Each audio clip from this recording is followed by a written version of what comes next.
I'm gone for 1 week and Dynamite goes to hell. Kenny's gone. Hangman and Fletcher are feuding. Darby's ear is all taped up. It's nonsense. People are joining stables. It's crazy. Let's talk about it here at the Mark It Down podcast. Uh-oh. Yes, boy! French toast is the exchange student that you have like a 3-week affair with. Hey, we can see that you don't have pants on. Somebody hit somebody with a pie. Do something.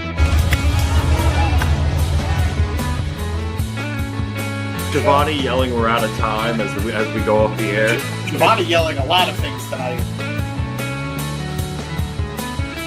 And welcome to the Mark It Down podcast. Hello, everybody, and welcome to another edition of the Mark It Down podcast. My name is Nick Cummings, joined this week by returning James Gisanti, back here once again to review tonight's AEW Dynamite. We apologize for being a little late. I apologize. It's my fault. I think there's a term that the kids use. I'm old and tech no good. No good. So I apologize. I got it figured out. I had to plug it in. Crazy concept, but it worked. But we're here. You guys are awesome. Rev's awesome. Dynamite was awesome. My cat's awesome. Great night. And before we even get into anything, I know we already got a couple people waiting, so I want to shout them out and thank you for waiting with us, including Maria, who thought Dynamite was awesome, and Fernanda as well, who thought Dynamite was, I believe that is the flame emoji. So, speaking of old. But let's head right into the main event, which saw Brodido, Brody King, and Bandido, obviously, and the Opps of Samoa Joe, as we once again see a cat. Everyone drink. Powerhouse, Hobbs, and Katsuyori Shibata face off against Death Riders John Moxley, Claudio, Castagnoli, and Wheeler Yuta, and the Young Bucks. And the Bucks tonight had a brand new entrance, which consisted of the original Dynamite theme song, their Tron and graphic having their government names on there, that being Matthew Ron John Macy and Nicholas Lee Macy. Massey or Macy? Massey, right? Massey. My apologies to the Bucks. And the Tron had two pictures of them with their eyes closed and just white behind it. This is a very good match. You had Marina interfere at one point that allowed Yuta to hit Hobbs with a chair. He no-sold it and just tossed Yuta away. And that kind of led to everything breaking down. And eventually it was Bandido 2-on-1 against the Bucks. He went for the 21-plex, but because the Bucks were together, Matthew was able to hang on to Nicholas, who hung on to the ropes. And then Matthew was able to counter the 21-plex, flip Bandido up into position for the TK driver as Nick went out to the outside. However, Bandido was able to get out of that, push Matthew into the ropes. Why am I saying Matthew still?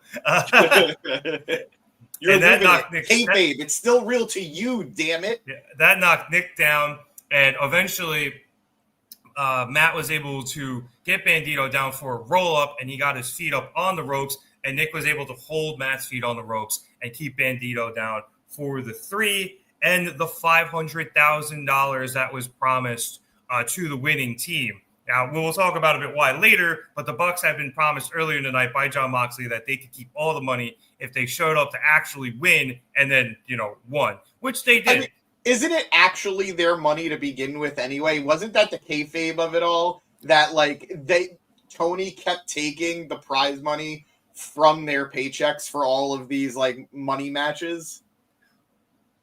Maybe. I know it was definitely 1 week. 1 week they definitely made a thing of it. He's been taking money out of their paychecks because they have to pay back the slush fund, which is why they had to do an old school $20 autograph signing meet and greet last week. That they only got $5 a piece for. Yeah. AEW took the other 10. Yep. So they've been paying back for a while, which is why they're quote unquote broke. If you saw the latest being the Elite, which is back, thank the Lord, Matt was texting his wife if he could borrow $500 or something so he could get on the flight. They had a fly commercial. They were very upset. And then it ended with them waiting for an Uber and the guy wasn't coming. And a guy put some money in the cups they were drinking out of. I haven't been able to watch. How have they been? How long are they? And 2, have they been good? The first few have been very quick. They the first one was a joke about Jungle Boy calling them, and them not answering. And ow! Fucking ow! Yeah, they declined his call. It was after a match they lost. They declined. I think it was on the pay-per-view. They declined his call, and they also had a bunch of real glass Pepsi bottles on the table. Amazing. The most recent one was about 7 minutes long, and it was mostly travel vlog, them doing the meet and greet, and then them at the end of it where the guy put the money in their cup. So they've been pretty funny. I've been enjoying it. I'm just glad they're back, to be honest.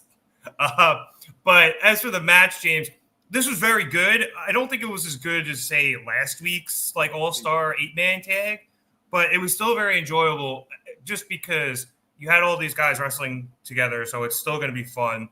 I've enjoyed the continuing storyline of Bandido starting it a little showy, swiveling the hips, trying to do the Macarena, and then trying to get Brody to do it, and he refuses. So that's been fun these last few matches with them. But I think this was more here to further two storylines, which we will talk about after we finish recapping the match here. But very good match out of these guys, Yes. And it played its part perfectly. No, I agree. I mean, I joked about it earlier, but I missed last week. I got the highlights of everything, but I didn't see like all of everything. I didn't see the entirety of everything. I appreciate these multi-man matches in a way I think some people don't. Yeah, because I know last week Maria was saying she was getting a little tired of them. and I get it. Like I actually, there you go. I don't think anyone's wrong for it. Maria, I swear, I promise you, I'm not just saying this to like go against you. Right I on. promise. It's just I've seen the way other companies do it. I've seen the way WWE used to do it. That it was like, you know what? We're just slapping two people together to buy time in between shows. But these matches actually feel like they're building to something. Like, to me, I'm seeing multiple feuds in one match. I think that's slightly different than I'm going to slap two guys together just to have a match this week. Personally, I think it's a little bit different. I don't want to see it every week. I don't need it to be the main event every week. But last week, the big one was Kenny getting taken out. This week was the aftermath. Yeah. So if they serve a narrative purpose, I'm A-okay. A-okay. But if they stop doing that and they're just matches for matches' sake, then we got to rethink some things. For me. Yeah, and occasionally Toni will still give you a match for match's sake. Yeah, are we getting a 20-man tag? Don't tempt Toni. He will do a line of blow and give it to you, but allegedly. But I think initially a lot of these all-star tags started out as a match for match sake, and then we started getting these, as Fletcher put it, what's going on, dude? These Who Wants to Be a Millionaire matches, where it makes sense. I think I've talked about this before. It's an old territory thing where you just can get random participants together because who doesn't want money, right? So I think now, in at least the last couple of weeks, they've been more story-driven. Even though this one was for money, it was a lot more story-driven. You ended up with two serious plot lines coming out of this in the aftermath.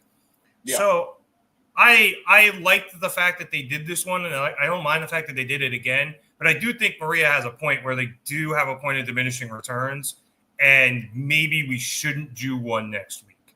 I agree. I understand that it's a good way to combine feuds, create new ones, and give more time for other people, especially the women, for example, who have had a lot of time tonight.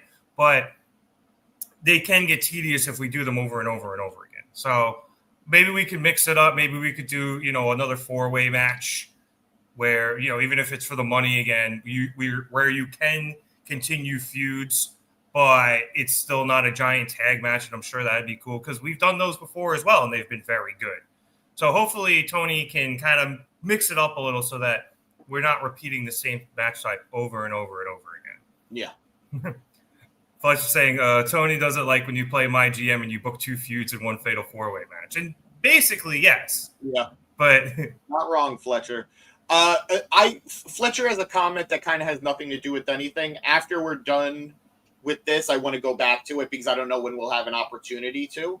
Yeah, no doubt. But I agree. I like it. I'm cool with it. I like where your head's at, Fletcher. I just want to make sure we don't lose it.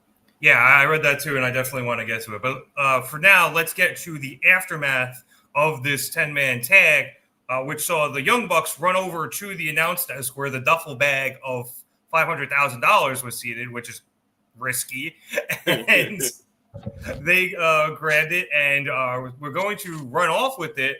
But then Brody King came up from behind the two of them and laid Matt out with the right hand.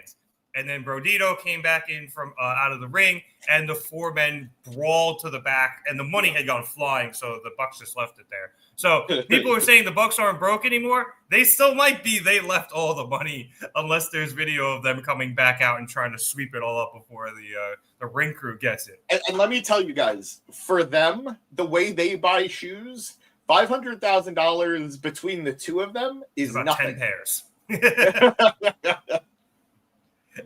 Anyway, this distraction allowed the Death Riders to jump the Opps, and obviously they had the advantage with Marina there, and they are on the attack, and that advantage is until Darby Allin's music hits, and he comes in out of nowhere and attacks Moxley. Bat out of hell. Like, Yep, he jumps right on Moxley's back and pretty much passes him out before sending Moxley into the corner.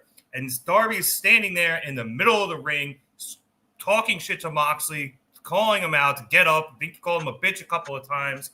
And as he is doing so, he is blindsided by a man in a hoodie, a black hoodie. And that man reveals himself to be one Daniel Garcia. Garcia is then seen by Moxley, and he's like, great. And Moxley gets himself up and commands Marina to go and get him a chair. So Marina gets a chair, brings it over, gives it to Garcia, and Moxley gives him his marching orders to prove himself. Garcia puts the chair under Darby's head, takes his arms, and smashes Darby's head into it, not once, but twice before he is given more orders by Moxley, and Garcia just beats him senseless until Mox and Marina pull him off, and he leaves with the pair as we see Darby pretty much unconscious as we go off the air. I got to correct you there just a little bit because he really only hit him on that chair once. Well, yeah, he kind of missed the first time, but he did it again. The first one was rough. The second one was a different kind of rough, but that first one was oof. Yeah, well, I'm glad that I like that he did it twice, though. It really helps sell how far he was going with this. But James, I think we kind of touched upon it 2 weeks ago when you were here, but I did talk about it a lot last week. And I especially thought this was going to happen after I watched Collision yesterday. As we say hello to Mr. Penguin. What's going on, dude? Yes, I actually watched Collision. And the street fight was good. But watching Garcia lose to a roll-up from Moxley, and it was a counter roll-up as well. You had that. You had Moxley defeating him a few weeks ago. You had Moxley giving him advice on Collision of how to win, and Garcia ended up winning.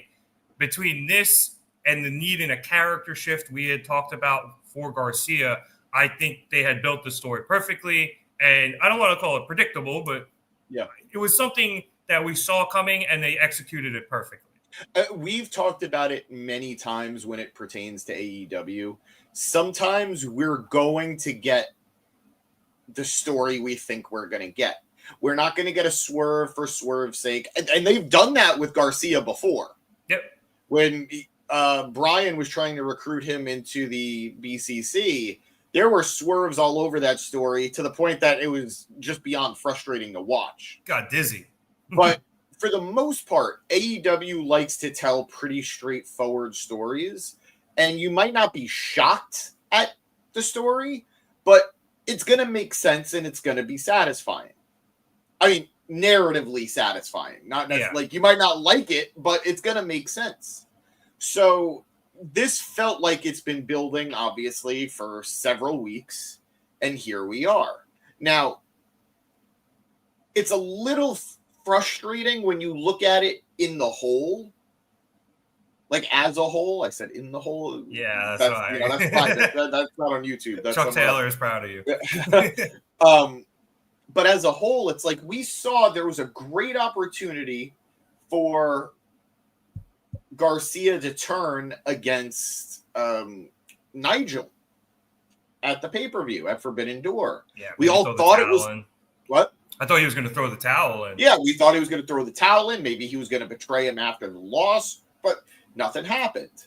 So, again, this feels like it's something that we've all been waiting for a while, but it did also sort of feel like it came out of nowhere. I'm in because he desperately needs something to do, but I'm also dreading him turning on Daddy Magic, which is coming, because Daddy Magic worked with everything else Garcia was doing. He does not work with the Death Riders. So that's going to be tough. But yeah, there's definitely something coming down that pipeline where probably, again, as a show of loyalty, Moxley's going to make Garcia take out Daddy Magic, maybe Nigel as well. So I'm interested to see that. I imagine it happens on Collision. He's going to go after his brother, Angelo Parker's son. Maybe. Yeah. So did they have a boy or did they have a girl? I never checked. And quite frankly, it's not my business. Yeah, now's not the time. But regardless. This is not his business. Yeah, go ahead. I was going to say, I do think a little bit down the road here, but something I am also looking forward to is Moxley now has a new favorite son. Yes. And Wheeler Yuta. and these are two guys that have a long history. Yep. They've traded titles. They've traded matches. They've traded feuds. Like, this is going to be really interesting. And I can tell you, you cannot get me to cheer for Yuta. I like the kid IRL. I will not cheer for him in a wrestling ring. You can't do it. It's going to be difficult. No. I mean, I like him. But no, it's going to be difficult for them to turn the crowd back around, Like, even tonight, he's getting "fuck you, Yuta" chants. The only thing I can kind of see working is he keeps talking to Statlander, right? And something we'll talk about later in the show. I don't care. Best friends, whatever. I don't care. You cannot get me to cheer Yuta. Well, what I was going to say was their friend doesn't necessarily have to be one Jon Moxley. Yes, it could be one Orange Cassidy, and Wheeler has something, on standby because he's probably feeling with Moxley recruiting Garcia that he's going to be pushed out sooner or later. Trent is either dead or with the Don Callis family. We don't know. Chucky retired. I don't need to see an Orange Cassidy Wheeler Yuta tag team. I don't need it. I don't care. I'm just saying that's probably his way out, so it seems to make sense to me. Now, I don't know if that's the direction they go. I don't know where Orange is in terms of his health. I think I talked about that last week. Apparently, I'm so sorry. Apparently, I read a report. He's basically ready to return. They're just waiting for creative. Yeah, that's what I've heard too, but you never know. So yeah, let's check the comments. And also too, depending on how long that takes, I don't want him out that long. Yeah, because I don't think Wheeler's not getting thrown out next week. Yeah, but I do think the surprising part about all this, though, one last thing on it was the timing. Yeah, it happening tonight on Dynamite 10 days before the pay-per-view is the shocking part of it. I don't think it was that it happened; it was when it happened. No, I'm inclined to agree. This definitely felt like a pay-per-view moment. Yeah. But we'll see. Going to the comments real quick. Maria agreeing Daniel is totally turning on Daddy Magic. Fernando saying Garcia is joining the Death Riders. We're here. Yeah, we're here. And I think Maria sees that too. That they announced it a while ago. I believe that's what she's talking about. No, I think she's saying that Parker and Ruby had a girl. Oh, baby girl. I thought she was calling one of us baby girl, and I felt really special. Clearly would be you. My emotional roller coaster. Maria's saying Orange Cassidy. She agrees 100%. Yeah, I agree. I see it. I see the vision. Fuck Wheeler Yuta. We're at the 20-minute mark. I could get away with it. Fernando saying Yuta needs to take out Don Callis to get cheered. I don't know if it's enough. It's like You know that joke that there can be only one, like there can only be like one Highlander, one Darth Vader, one a guy whose name I don't want to say, but like if those two meet, the universe explodes. Anywho, well, I thought they felt that when Hogan fought Andre, but I think we're still here now. So the unstoppable force meets the immovable. Before we move on back to the top of the show, I do want to get to this comment from Fletcher here that you had pointed out, James. Fletcher saying Wardlow injuries of work for the pop in Canada at All Out when the Don Callis family turns on Takeshita. Wardlow cost Takeshita the match for Okada to have the W and Takeshita out, and then he gets the babyface run. A whole lot there. Yeah, whole lot there. Wardlow injury is a work. From your lips to God's ears. It's possible. Because I'm heartbroken for this guy. Like, if this injury is true, that he has a torn pectoral muscle, he's gone for several months. Like, minimum 6 months. Yeah. Well, how long was Cody was out for a while? Like, I would rather, like, Cena was out for 3 months because he's a freak of nature. Yeah. Cody was out, I think, like, 7 to 8 months. Cody also tore the pec clean off his bone. I mean, so did Cena. Yeah, fair. So did Cena. Cena also had no life, and he just rehabbed nonstop. Yeah, right? But I'm hoping somewhere in the middle, if it's true. So if it's a work, we'll see. We'll see. It would be a huge moment. As for Takeshita, the Takeshita part of it, yes, the babyface run is absolutely coming. They've been laying the groundwork between the Josh Alexander moment where he sends him to the back, between stopping the beatdown on, was it Mark Briscoe?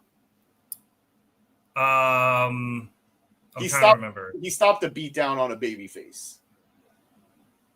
Oh yeah, he was upset. No, it was he stopped the beatdown on Briscoe after that match Saturday on Collision. Yeah, but it was more just because that MJF was beating Briscoe down, and he was pissed that MJF interfered in the match because he wanted to beat Briscoe straight up. Yeah, but that's still a baby face. Like, yeah, but it wasn't because he was trying to be nice to Briscoe. Yeah, it was because he was pissed at MJF. Yes, and subsequently pissed at Don because Don was like, no, this was a thing, and he was like, what the fuck, Don? I wanted to beat this guy. Yeah. So very excited for that. And yeah, let's see, Fletcher. Or Fletch ER. We'll get back to you after All Out. Going back to the comments real quick. Maria saying, Wardlow is, you're good. Wardlow is injured for doing nothing. I don't want to talk about it. It hurts. Fernando, great comp. Wardlow's the Anthony Davis or Derrick Rose of wrestling. I know the Derrick Rose one. That's sad. Anthony Davis is who? Anthony, the guy with the unibrow. Plays for the Lakers. Yeah. He has a title. Yeah, but still. He won a title with the Lakers. It was in the bubble, but he does have a title. It's still rough. The reason I went, is because I didn't realize Takeshita had a match, and the plan is they're going to have a 3-way match for the Unified Championship, and they're going to have like a little mini tournament where it's Okada's facing Michael Oku, Takeshita's facing Bowens, and Mascara Dorada is facing Beast Mortos. And the winners face each other? Yes, so then the winner of those 3 matches are in a 3-way match for the Unified Championship at All Out. Okada so we could get Okada, Takeshita in the ring together. Yeah. So Okada versus Oku, Takeshita versus who? Takeshita's facing Anthony Bowens, and Mascara Dorada against the Beast Mortal. Dorada, okay. Yeah. For those of you who are wondering who Michael Oku is, he's a Rev Pro guy. He's won their I know the championship name a few times. Yeah. He was on Forbidden Door. I'm trying to remember where. Pre-show, I think. Was it pre-show? Yeah, he was on Forbidden Door. So my heart is breaking because I know Mortos is going to win the qualifying match and then eat the pin in the fucking triple threat. I was going to say maybe not, but then I don't know if you want to have. Well, either way, Mascara Dorado would probably have to eat a pin somewhere, and you could have the CMLL guy on the pay-per-view, which would be cool. I'm right here for the pod, right here for you guys. If Mortos wins, the qualifying match and the title in the triple threat, I will do the pod naked. Or at least I was going to say, I thought you were going to say tarp off.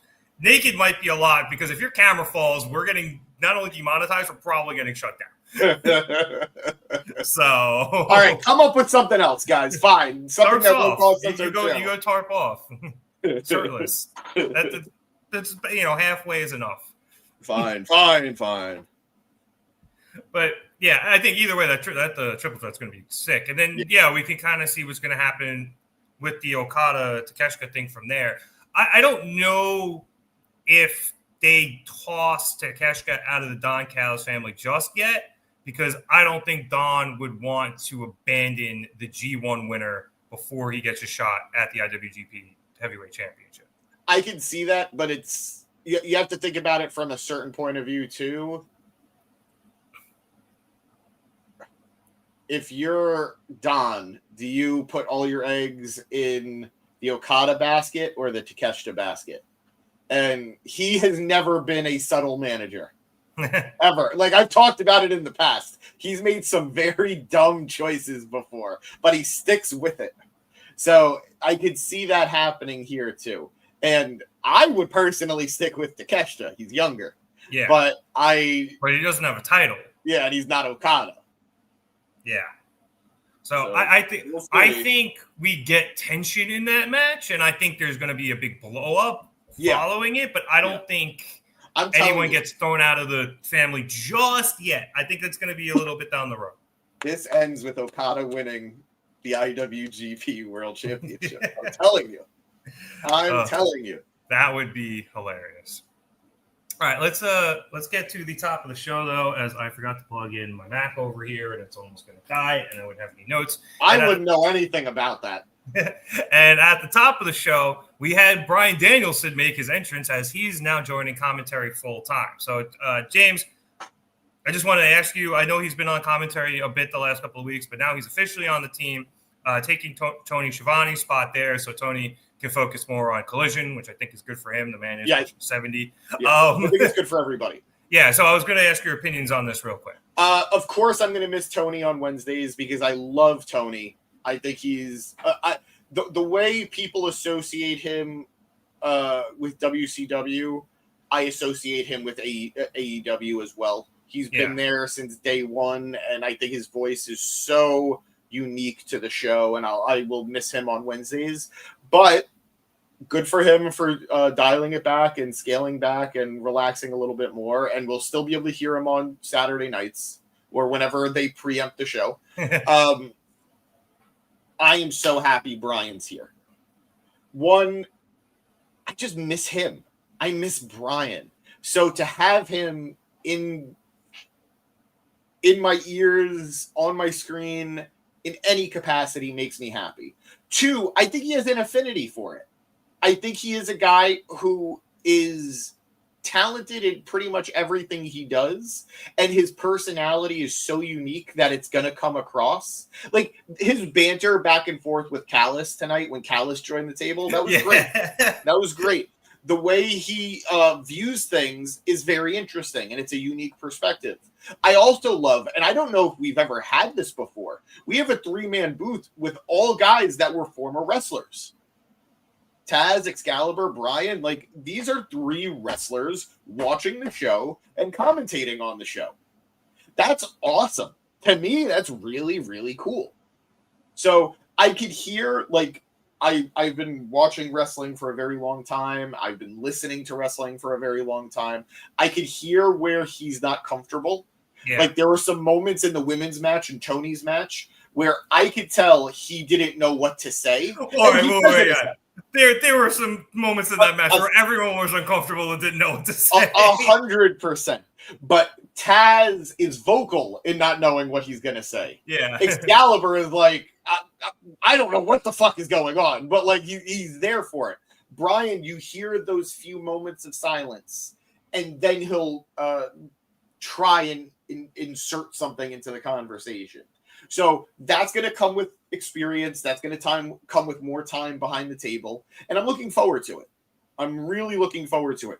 And if we cross our fingers and we hope really, really hard we're going to get to a pay-per-view where Bryan and Nigel are behind the desk together. And I am so excited. I think I saw an interview he was doing where he's just like, I'm going to do the opposite of Nigel. Yes. Nigel always buries me. I'm always going to put him over. Calling one of my greatest opponents ever. So I think he was very good tonight. I actually like the idea of him and Taz with each other because they're two of the best technical wrestlers ever. Yes. So that's really cool. And even though they are two of the best technical wrestlers ever, even as undersized guys, they had different viewpoints on everything. So they're very smart and articulate in the craft, but they come at it from different angles. So I like that a lot. Even though Maria thinks that Bryan should have replaced Taz instead of Toni. But again, I think this was more of a Toni wants to dial back thing, which I get. And but she did say he crushed it, though. Yes. She did say he crushed it. That's true. And Fernando saying that Bryan can be as good or better than Jesse the Body Ventura or Larry Zbyszko. Wow, I got later end Zbyszko. Like I listened to later Zbyszko, so that's high praise. And Jesse, I don't know if anybody can match Jesse because he is just crazy. Yeah, well, Bryan's crazy, but in a different. It's a different crazy. It's not Baja crazy; it's Bears crazy.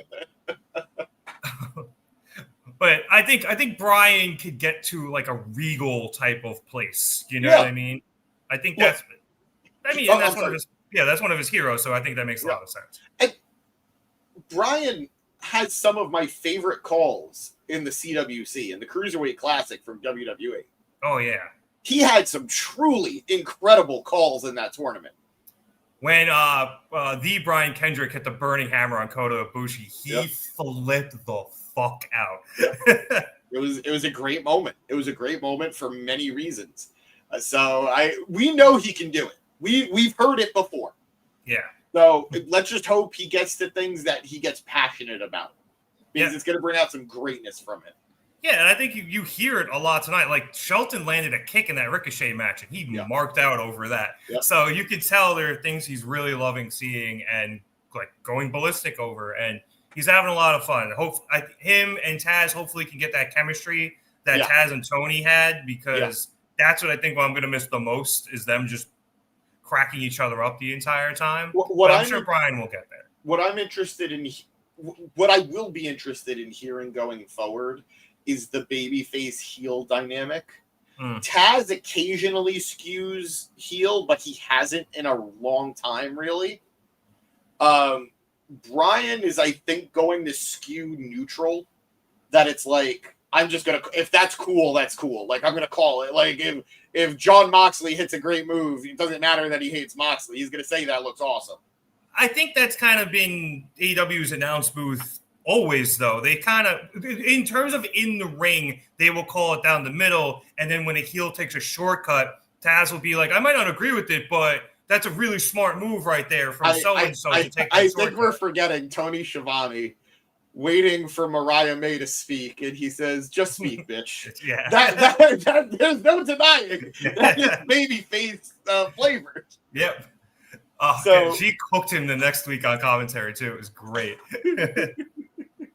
I miss Mariah. Anyway. She's got a sister in Orlando. I heard. Yeah. It involves Orlando and a channel that doesn't come into my antenna, which at this point I don't really care because the Mets are terrible. Moving on. Sorry, buddy. Let's hit the first match of the evening. We saw Hangman Adam Page face off against Josh Alexander in a bit of a return match, as Alexander's first opponent when he came into AEW was indeed Hangman Adam Page. And after last week, Hangman wanted some retribution for one Kenny Omega. Alexander came out with Rocky Romero, Lance Archer, and of course, that carny piece of shit, Don Callis, who, as we mentioned, was at commentary for this match. Jumping towards the end of it, after Deadman hit a Deadeye on the apron, he followed that up with the Orhar moonsaults to the outside. And as he rolled Alexander back in, Don left commentary and jumped up on the apron to distract the referee. This allowed Archer to jump up on the apron as well in an attempt to attack Hangman, but Hangman was able to counter him and then counter a flying Rocky Romero by tossing Rocky into Archer and knocking both of them off of the apron. Alexander then tried to hit the distracted Hangman, but Hanger was able to counter that and daze Alexander before sending him into the middle of the ring. Page then hit the buckshot lariat, and he was able to pick up the win. So, James, very good, hard-hitting opening match. Technically sound. Very much enjoyed that. Yeah. I really like that sequence where Alexander kept hitting German suplex after German suplex, hanging on each time, hitting one on the apron, continuing to hang on, bringing Hangman to the floor, and eventually trying to hit him with one on the entranceway on the cement there, which Hangman was able to land on his feet, hit Alexander with an elbow, and eventually that ended up with him hitting an exploder suplex into the barricade. So I really like that sequence. So really good match out of these guys. Enjoyed it very much. No, I agree. I thought it was much better than their first match, which I enjoyed. But before we get to that, welcome back back in the week? We know it. Welcome back, bud. Been a while. We missed you. Not only will Spike Dudley never die, he just did an interview with CVV. Yeah. So when you're done here, you can go check that out. Man, does that guy hate championships? Spike? He really hates titles. Like, that was very informative. I don't think that. I think he just hated when they were just stupid props for props' sake. No. Like, they were pains in the asses to him, apparently. But we'll get into it later. Yeah, that'll be after the pod. Maria saying this was a great match. I completely agree. I enjoyed the first match. I thought this was much, much better. I think this was a much better representation of who Josh Alexander is as a wrestler. This guy, his nickname is the Walking Weapon. That's his moniker. And he feels like it. He felt like it in this matchup. There wasn't a square foot of the floor that these guys weren't wrestling on. In the ring, out of the ring, they were going at it wherever they could, and it was getting violent. It took a lot from Hangman to put him down. And it was just a matter of, I don't want to say luck, because it wasn't luck, it was calculated, but it took so much effort from the AEW World Champion to put down this guy. So that was really, really cool to see. As a TNA fan, as a fan of Josh Alexander, that was a lot of fun to watch. Unfortunately, he's also, as we've known, he is the fall guy right now of the Callis family. One of. There's a perfectly good Rocky Romero right there. But well, at this point, Rocky and even Archer, to an extent, I know Archer lost last week to Briscoe, but they're more just like cornermen. Yeah, I was going to say goons and fodder on the outside. I'm being nicer than you were. Yeah, that's what they're fodder. And like they're not even taking pins. At least Alexander is going in there, getting to wrestle and getting some pinfall wins. He got one last week. Yeah. To finish that 8-man All-Star tag in the main event. So it's not like he's losing every match. Of course. You just happen to come back on the week where he did. Yeah. But yeah, good matchup. Hangman, this is the Hangman champ that we've been wanting. At least that's what I've been wanting. A confident, powerful champion who is going to beat his enemies and call out his other enemies. So I liked it. I really enjoyed the matchup. I enjoyed the finish because it was hard hitting and it took a lot to put Alexander down. And really scary spot. I mean, it was safe because I saw how he landed, but scary spot when Hangman dropped Alexander in the entranceway on the barricade. Oh, the exploder. That exploder suplex could have been gnarly, but thankfully worked out. Yeah, I thought great call from Callis there, saying Alexander has a history of neck issues. I believe said he has 2 surgeries. Like, this is concerning. So, as much as we hate Don and he's a carny piece of shit, he's still a great announcer. Oh yeah, he's good at what he does. Yeah, you know what? Asking a very important question: is Rocky Romero on the T-shirt? I don't know. I haven't seen a full-blown, like, every member of the Don Callis family T-shirt because they rotate in and out so fast. So quickly. I saw somebody say, like, the percentage of Don Callis family members that get hurt is really high, but they have so many people that the rate at which they get hurt is really high, but they have so many people you can't actually tell how many of them are actually hurt. And I'm going to say something that's a little fucked up, but it's true. The important ones are okay. Like they're all important in their own way. Yeah. But the Fletchers, the Okadas, the Takeshtas, they're okay. So you don't really notice. You don't notice as much. Yeah. Let's put it that way. But there's strength in numbers. Yeah. And it's working for the family. Speaking of them, after the match, Hangman grabbed the mic and said that he did not spill a gallon of blood to have people like MJF change the stipulations of his matches by threatening to light people on fire. I think he actually used the word immolate, right? That's how you say it? Yeah, immolation. Yes. Or to have his challengers have some kind of phallus head dumbass like Don Callis with them. He says the most important word in All Elite Wrestling is wrestling, and that's what he is here to do because he is the All Elite Wrestling Men's World Champion. Kyle Fletcher then comes out with Don Callis, and he says that's a very lovely sentiment, but it doesn't matter because even though Hangman has the title, the Proto Star and the Don Callis family run AEW. Kyle then asked about the challenge he made on Collision for the AEW Men's World Championship. And Hangman says Kyle's lucky he hasn't had Kyle carried out of the building after what he did last week. Or something to that effect. I couldn't quite understand what he said. Still, Hangman kind of understands why Kyle did what he did because he had to make a point. But if he wants to talk to the world champion, he needs to step into the ring. Kyle obliges and gets in the ring. Much to a lot of chants of wear your socks, which I think started on Saturday.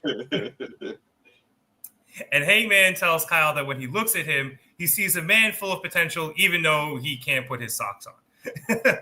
He sees someone who has everything to succeed in professional wrestling, from the look to the speed to the strength to talking to everything.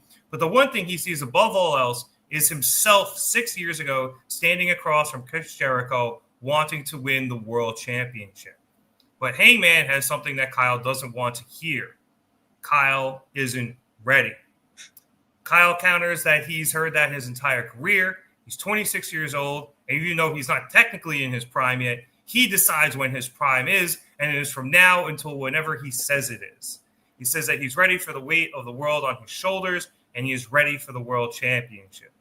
Hangman counters that if Kyle thinks he's ready, then he will give him a shot for the title at All Out, but Hangman needs something from him in return. And then Hangman pauses and everyone just starts chanting socks. But what Hangman needs is he needs for Kyle to do it on his own and leave the Don Callis family behind and win the title by himself. And he needs him to get him some socks. You know when they redo that promo, like when they use that quote in the promo package and the socks are getting cut out? Oh, yeah, but absolutely. I'm so happy that he did it. Yeah, it was very clearly Hangman just riffing because, again, this started Saturday during Kyle's promo, and I'm glad that Philly brought it back, and it's going to be a thing now, and you know Kyle is not going to wear socks from now until eternity. Anyway, to finish things off here, Kyle says it's funny that Hangman thinks it makes a difference, but if that's what it takes, he'll get the man-to-man match that he wants, and after Kyle wins the title, Hangman will have to say his full name, the AEW TNT and the AEW World Heavyweight Champion. James, phenomenal promo out of both of these guys. Yeah. Great back and forth. I think Hangman did a wonderful job of building up Kyle here while still pointing out that he's not quite ready for the championship, and made a very apt comparison when he said that he felt Kyle reminded him a lot of himself 6 years ago at the start of AEW. So great job out of both guys here. I'm looking forward to this match. I'm sure Don's going to get involved anyway, but I look forward to not only the match, but the build we're going to get for the next 3 episodes of Dynamite/Collision. Oh, okay. I was going to say, we're only getting like one more time. Yes, one more Dynamite, 2 more Collisions. 2 more Collisions. I think. Probably. I'm very intrigued by this moving forward. First of all, flowers where they're due. God, Fletcher is so good at this. Yeah. He's so young and he's so good at this. And I don't even need to say it about Hangman. We know, period. We know. But my God, is Fletcher so good at this. And he became so good so quickly. Getting past the glazing. which is something Chucky T wanted, but okay. I saw that tweet. I'm intrigued by this moving forward now because, like you said, I'm sure Callis is going to get involved anyway. Would that cause tension between him and Fletcher? Or is there the possibility they turn Fletcher face? I hope not. I don't think they should. I think this group needs to be what it is right now, especially if you're losing Takeshita. But I don't know. Now, going deeper into it too, I like you, I love the reference Hangman made to himself from 6 years ago when he wasn't ready to become AEW World Champion.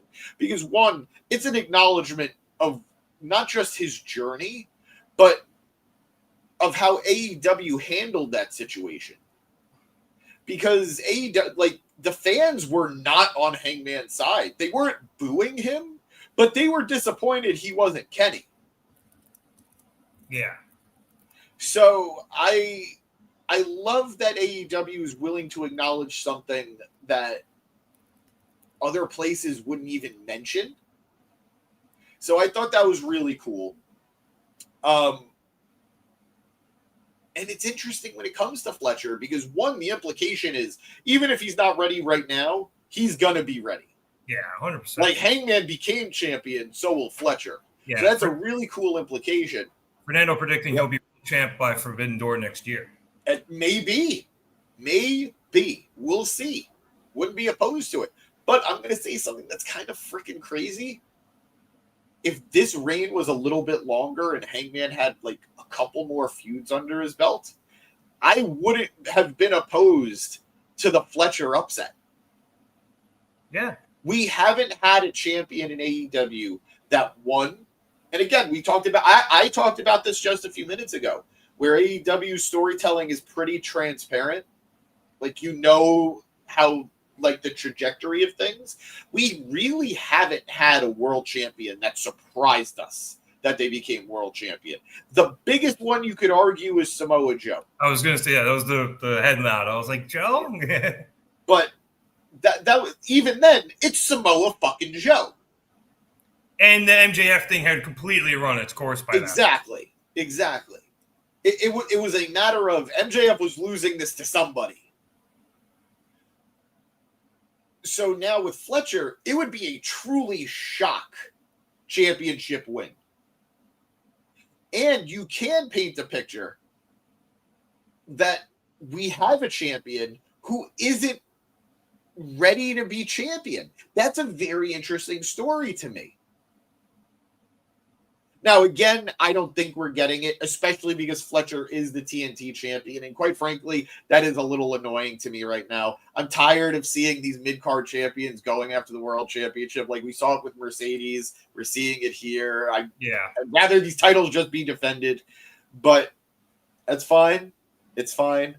I'm really intrigued by this, even though I know I'm fairly certain Hangman is walking out as champ still,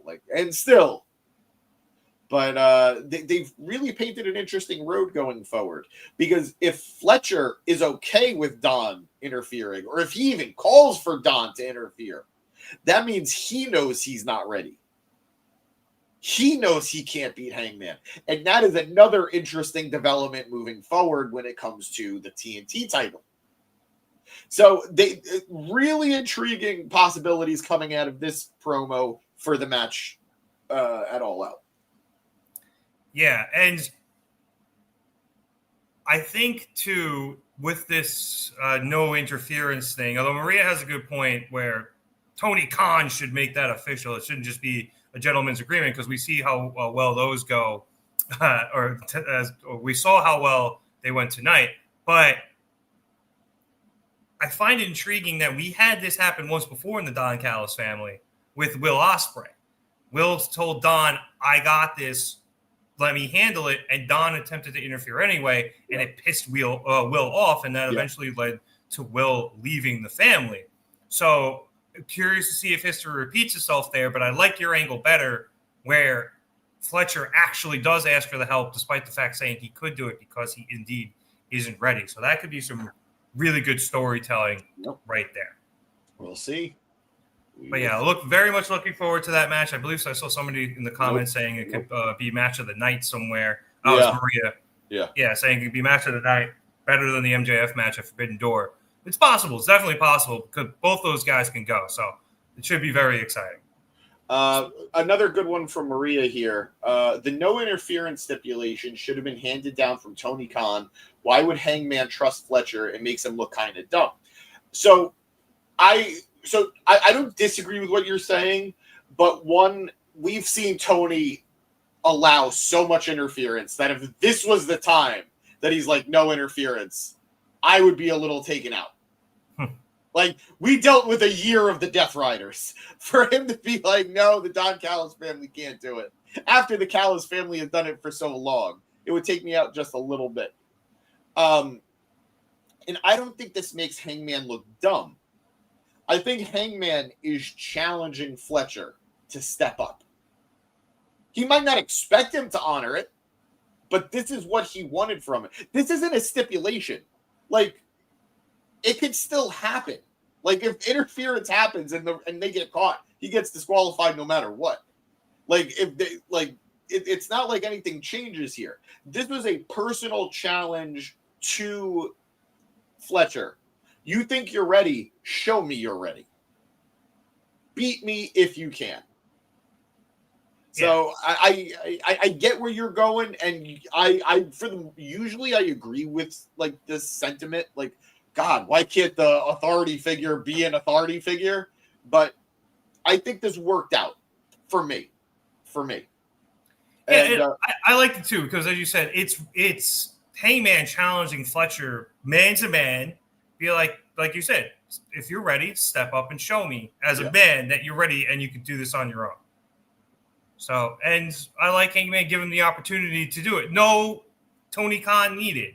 Just be a man your word, come up and do it. Mano y mano. Or, as Fletcher flubbed, man on man. Yep. Hey, yo. Who doesn't love man on man? Again, Chuck E.T. was so happy right now. Fernando also throwing out there. Hold on, I'm sorry, Fernando. Did you hear and see the crowd's reaction to when he said man on man? Yeah, everyone went, hey, yo. There was one guy who, like, I hope they meme it. Hey, yo! It was perfect. It's not the first time Fletcher's done something like that. Fernando saying Fletcher should leave the family. Fletcher's a guy who can absolutely be on his own right now, but he's working so well within the family that I don't think it's time, especially as you mentioned, if they lose to Kashka in the near future, they need to have him. And I don't think the crowd is dying to cheer for him.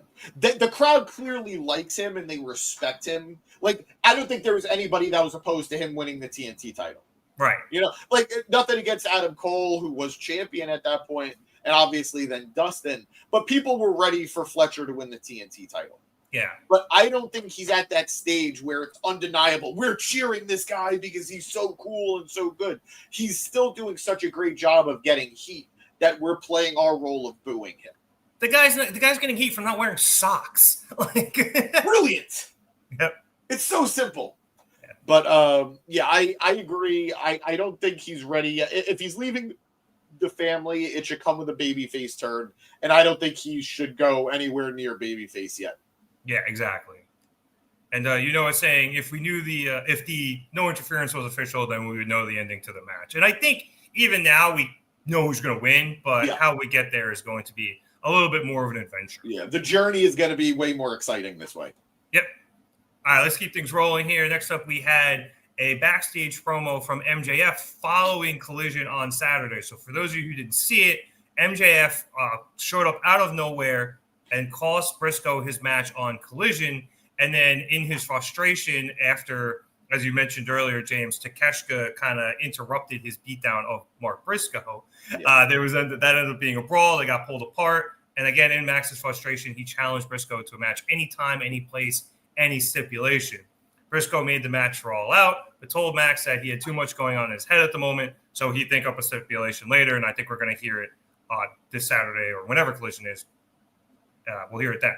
So after the past collision, the cameras caught up with MJF in the parking lot. And he tells Briscoe that he hates him so much that the night after his wedding, by the way, congratulations to him and Tits McGee. Sorry. I was actually expecting the name. Yeah. Call me there.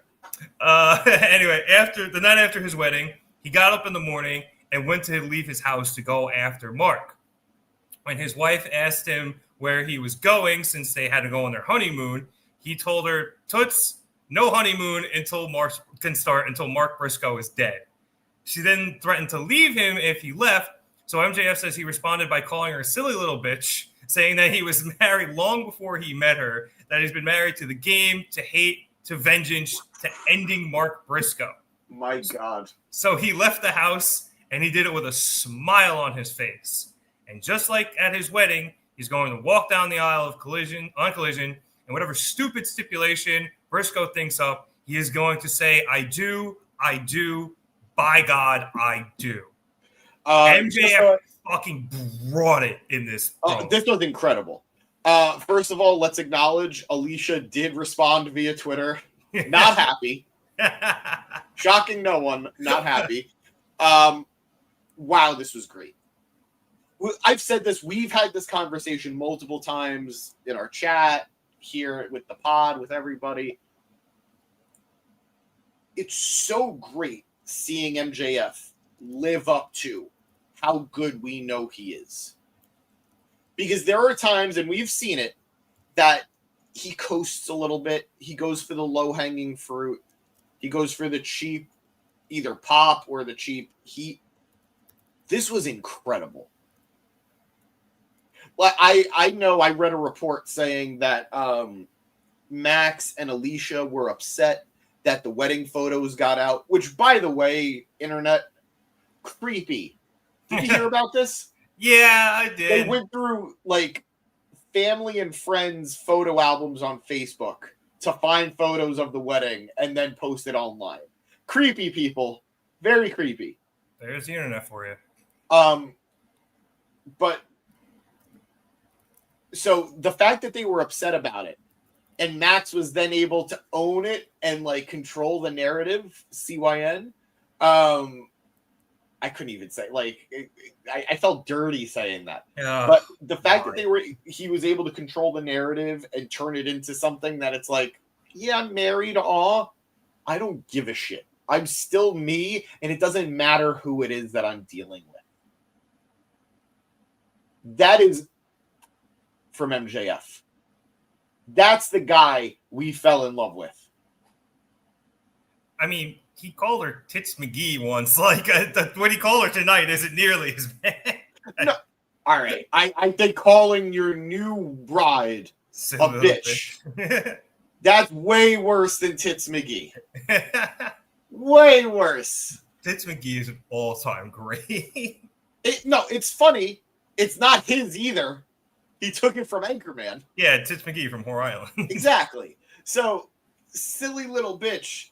That's rough. Like, there's no, like, Tits McGee is almost, like, I don't want to say endearing, but on some level, you're complimenting something. Here, you're just calling your wife a bitch. That's rough. Funny. That is just rough. So, this was fantastic. Everybody played their part here. Alicia, great tweet. Max, God bless you. Balls of steel. Also, shout out on a random note. Shout out to Tony Khan. He moved. I think it was Death Before Dishonor. So because he was like, I have a wedding and I have to move it. And no one realized until this past week that it was MJF's wedding. So shout out to him. And then after the photos leaked, shout out to Tony kayfabing and saying, oh, we all just went for Alicia. We all still hate Max. Tony Khan always keeping the kayfabe. Should we go to comments real quick? I think there were a couple. See, you know what? I think this was going back to the Fletcher stuff. He was saying that cheering the good heels doesn't always work a la MJF. That ended up backfiring, and Max hasn't been the same since. Watch this promo. I think you would disagree. Yep. Nailed it, Rev. To which I put this in the chat, and I'll just say it out loud here. I think the MJF face turn worked well in the beginning, but as we've talked about before, there was the Cole injury that changed everything, and because of that, it kind of stretched itself thin as Toni was just trying to get to where he wanted to get with Samoa Joe. Yeah. And it went too long, and it ended up floundering in the end. So, and Fernando saying Danny Garcia needs to beat the hell out of Daddy Magic. Bet you that happens on Collision. Yeah. After this, we came back from commercial to another backstage interview. This time it was with the Young Bucks. So before Dynamite, Renee introduced the $500,000 tag team match. And as she was doing so, she ran into the Young Bucks at the catering line. And she asked them what they would do with the money since they seem to need it. Matt says that he won't be eating this shitty food and instead he'll be door dashing Morton's Steakhouse. And Nick says he's going to shout out to Morton's. If you guys haven't eaten at Morton's, I know we don't do paid ad, we don't do free advertisements. No free ads. I love Morton's Steakhouse. In Philly? No, it's everywhere. There are a bunch in New York too. Yeah, I thought I heard of it. Just incredible steakhouse, incredible franchise, whatever it may be. Top of the line, have always been treated well at Morton's. If we could get sponsored by Morton's, that'd be great. Could go for a nice steak. Buddy, I would love to take you for a steak. Anytime. Let's do it.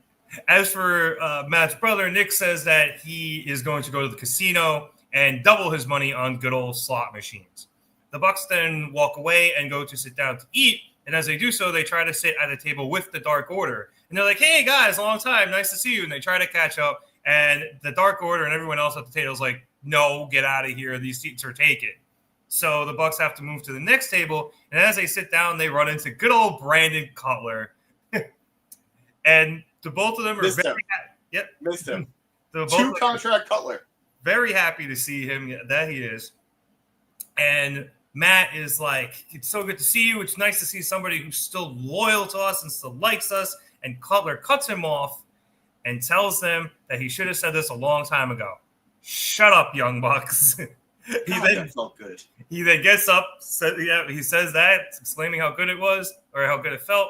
And then he leaves Matt to Nick to stew with Matt saying how fickle everyone is, even Cutler. John Moxley then sits down at the table, and everyone else at the table just gets up and runs away. It was just great. And Mox tells the Bucks that nothing has changed. They're still the Young Bucks. They're still a great tag team, and he needs them to show up tonight. And he motivates them by saying that if they win, and they show up to win, and they do win, he will give them $250K apiece, which is the whole pot split between the two of them. And he walks away, and the Bucks seem properly motivated after that. They're getting their own money back. Pretty much. Maria very much liked that segment. And you know it's saying, homeless Bucks, what a shame. Give them a sandwich if you can. Don't worry, I translated that for you, and I know you said it was your phone, but I got you. I speak bad typing. All right, after this, we came to our next match, which saw Mercedes Moné and Emi Sakura face off against Alex Windsor and When did the Riho. partnership start? This came up on Collision because Riho returned last week to save Windsor, and Mercedes, and then got herself a TBS championship match out of the save. So Mercedes is pissed, and she recruited Emi because she had trained Riho in Japan. So that was the promo package on Saturday. I hated, like it was, I got it. I hated seeing Emi wearing and holding Mercedes belts. Oh, I didn't even notice she did that. She was wearing the Owen, and she was holding two of the other belts, at least two of the other belts. I didn't like that. Weird. It felt disingenuous to Mercedes. It felt also like very lackey-ish. Like you should have a lackey holding your titles, not your tag team partner. I agree. Anyway, this match ended very abruptly because after Sakura kicked out of a roll-up from Riho transitioned into a single leg crab, something she had been applying throughout the match. Meanwhile, Windsor and Moné had been fighting in the ropes, trying to break up pins, whatever. And once again, Windsor is able to get Mercedes into the I almost called it the Scorpion Deathlock, the sharpshooter in the ropes. And eventually both women tap out, but with Riho and Sakura being the legal women in a legal position, the bell is called for and the match ends. So, James, I unfortunately didn't catch all of this. I was trying to handle something else, but from what I saw, it looked very good. I think the thing that stood out to me most was it was short and it ended very abruptly. I don't know about abruptly, but it was short. First of all, maybe the shortness of the match was why it felt so abrupt, at least to me. Yeah, I am so mad that I missed Riho's return. Yeah, I heard her music hit and I popped out of my seat. My God, they're like, you know what? WWE's been counter-programming us. Let's bring out the big gun, Riho. She does well. She does. No, well. everyone loves it. The only song people go crazier for is Yuka Sakazaki's song. Yep. I love Riho. I'm so glad she's back. Truthfully, she feels like someone who could legitimately take the title off of Mercedes. Yep. The first ever AEW Women's World Champion absolutely is of the caliber of somebody who could take the title off Mercedes and the crowd wouldn't boo. So I'm ready to get hurt again. I know it's not going to be her, but my God, do I want it to be her. In Canada, too, I think people would go nuts up there. Hell yeah. I was going to say also, too, I mentioned this last week, Mercedes plus Joshi equals banger. The formula is tried and true. It's as good as A squared plus B squared equals C squared. It's going to work every time. So let's see. I would love to see it. Speaking of her versus Joshi's, did we get her versus Shida at any point? Like, it would have had to have been very early in Mercedes' run. But I don't know if we had it. I'm sure Maria will know, so give it a second. I thought maybe at the beginning before the TBS title reign. TBS title reign. Yeah, that would be the only time it would have happened. Because I think Mercedes challenged for the TBS title when she was like 8-0, and I think Shida might have been one of the 8 before she went back to Japan, and unfortunately had her leave her cat. But thank you, Kenny. Yeah, shout out to Kenny Omega. But yeah, I want to say it happened, but I could be wrong. And again, I'm sure Maria will correct us in a second. Speaking of Maria, she said that Emmy should have felt honored to hold Mercedes title belts. So get that through your head, James. And she also saying it's hard to get excited about someone coming back who was never around, and then she just immediately goes on to lose to Mercedes and then disappears from AEW again. I'm hoping that. I get that. Yeah. And I agree. I am hoping the latter part doesn't happen. We've mentioned this a couple of times. Both Riho and Shida had different reasons why they were off the roster for a while. And I'm hoping, I know Rio's back. Rio's obviously back. And Shida's back in the country. And I'm hoping when both of them. Is she? Yeah, I think she came back. I might have missed it. She's doing something with in wrestling. Maybe it was on Ring of Honor. Maybe it was on a Collision. I feel like I missed it, and I didn't spoil myself, and I should have. But because I never got around to watching Collision 2 weeks ago. But they're both back, and I'm hoping they can stay longer and are around longer. So hopefully the latter part of that doesn't happen. I'm looking it up. Pretty sure she came back. The last thing I saw was that 3 weeks ago she teased an update on her visa status. She's in the country. I know that. And then 4 days ago, she teases a U.S. return after 9-month AEW absence. Yeah. 9 months. Jesus. Yeah. She got her cat back. I know that. So she's in the country. Hell yeah. Honestly, did you have anything else? Yeah. Did you have anything else on this match before we? No. Good match. I love Windsor. I'm really like. What's up? Windsor. I'm very into her. I'm getting a little worried about what might be an over push. She's starting to feel like an industry plant a little bit. But I like her a lot. I'm happy to watch her. She was teaming with Toni before this, so now she's teaming with Riho. It definitely feels like they're doing everything they can to get her cheered. And this was good. Riho making Emmy tap was great. Yeah, and it makes sense. You know, you have the challenger win, even though she doesn't beat the champion in a decisive fashion. So I like that. I think Windsor is getting so much time because she's currently the breadwinner. Yeah. Hubby is he's out on his back right now. Yeah, so somebody's got to bring in the bucks, right in the dough, and that's going to be her right now. And people are responding to her. It's not like she's getting a push, but she's getting a push and she's making the most of that push. So I respect it. She's doing great, but I am worried. Not that I'm upset about it, but I am worried about what could be like a turn. Fans are fickle. If they feel like they're being force-fed something, they will violently react. Yeah, and I don't think it's being force-fed yet, but I can see where you're coming from with that. But at the same time, a couple of weeks ago, Mercedes was cutting a promo. She said Alex, and the whole crowd just went, Windsor! Before she could even get her last name out. So at least the Philly crowd is behind her. After this match, we went to another backstage interview, this time with Ricochet and GOA. And as Renee is trying to set up her question, Ricochet just out and out interrupts her and offers the Hurt Syndicate a quote-unquote gentleman's agreement. And I put that in quotes because it's Ricochet. He will leave GOA in the back. Shelton leaves MVP and Bobby in the back. And they can settle this one-on-one like men. And then when he beats and humiliates Shelton, and then they go on to beat and humiliate the Hurt Syndicate all out, the Syndicate will have to respect them.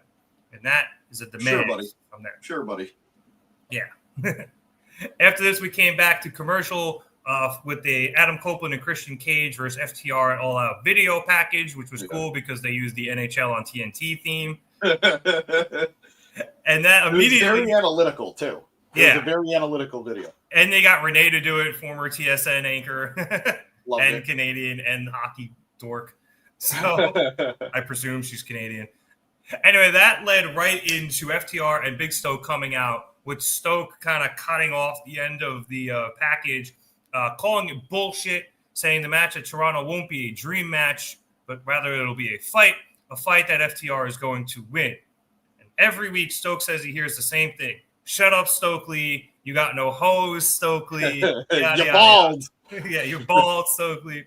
But when he looks around, he sees a bunch of people who look like extras from Roseanne. So nobody here is getting any hose. And then he finishes this off by saying he hates this place. Dak then takes the mic, and this is where things get weird. He tells Cope and Christian that their match could have been a dream match, but he's trying to keep going, and the crowd is booing him, and he gets distracted as the crowd continues to heckle him. So he's like, oh, what, you're not going to let me talk? What, you want to fight me? And he goes down and starts getting into people's faces in the crowd. Now, I have to assume these were plants, but whatever. Yeah. It's a stunt, Granny. Well, I saw one, and we'll keep going, and then I'll say something. Yeah. So Dak is going around. He goes around to like two different people, and then they start working their way up the ramp. Yeah. And there's this third guy, and he gets in his face. And as he's getting in his face, I don't know if he bumped the cameraman or the cameraman bumped him, but whatever it was, he didn't like that the cameraman was that close up in his face, and he decks the cameraman. And then they zoom out, and all of a sudden you just see Dax beating up the camera guy, and like the dude who like holds the wires. I'm sure you know the name of that director. Grip. That is what the grip is. Okay. The grip like tries to help, and Cash comes in and he starts beating up the grip, and then security comes in and they eventually kind of pull everything off, and we go on to the next segment. And it was very weird. Now, I saw Dax on Twitter after the show threatening anybody in the Philadelphia area who wants to fight him tomorrow at the arena, saying he'll be there because there will be recording Collision. So I'm assuming this is setting up for somebody, probably either a Philly native or an old ECW guy, to come back and fight Dax. But this was just weird. Yeah. The whole heel turn has been weird. By the way, I'm going to correct myself. It wasn't a grip. It was a camera assistant. Thank you. Okay. I was going to say, isn't grip like a guy who holds a mic? No. Or, don't let producer boy tell you. I don't know. I ain't never been on a set. I just produce movies. I don't go there. I wasn't invited. I just throw money at these projects. I don't know what I'm doing. Yeah, pretty much. Cheers to that, brother. But the whole heel turn has been weird. It was a great first moment when they betrayed Copeland. Like it was, wow, oh my God, this is harsh, this is vicious, blah, blah, blah. But like they immediately paired up with Stoke, who inherently brings a comedic touch to it. Yeah. And they're good at comedy. FTR is historically good with comedy, but it undercuts what they're going for to some extent. Yeah. Not to cut you off, your mic went underwater if you want to give it a jiggle or something. Can you hear me? Yeah, you're back now. Like, they're good at the comedy, and I don't mind the comedy as a concept, but it's undercutting the viciousness that they've been trying to portray themselves as.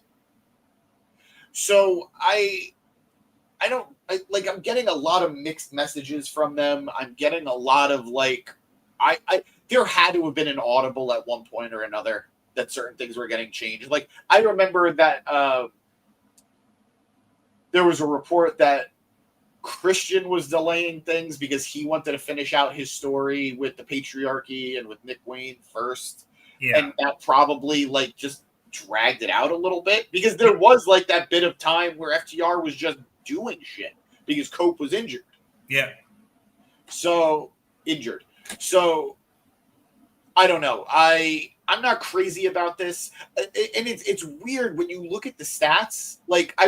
What Renee was doing the vignette, they have more tag team wins than any other tag team in the company. They've beaten more unique tag teams than anybody in the company.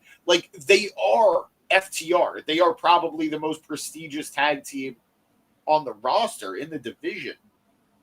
But I don't know what this was. I don't know what they were going for here, other than that they're losing it and that they're just violent. But this didn't really do anything for me. Yeah, I agree. So does Maria. She didn't like this. And like I said, unless it sets up for something on Saturday on Saturday, where a Philly legend or an ECW legend comes out, I kind of guess, but it was such an awkward ass way to do it. Yeah. You could have set it up where Dax has been getting in people's faces for a little bit now. He got in, people's faces last week too, but it was brief and it was post brawl with Cope and Christian. Yeah. So having this be the whole promo and then they attack AEW staff, that part makes no sense to me. So yeah, very weird setup. We'll see what happens on Collision with them, but I really don't understand it. And to your point about them kind of having nothing to do there for a while, James, Fernando believes that they should have just won the tag titles. Now, I disagree. I'm very much enjoying Brodido having them at the moment. And I also think that, I guess Toni just doesn't want Cope and Christian having the tag titles right now. Yeah.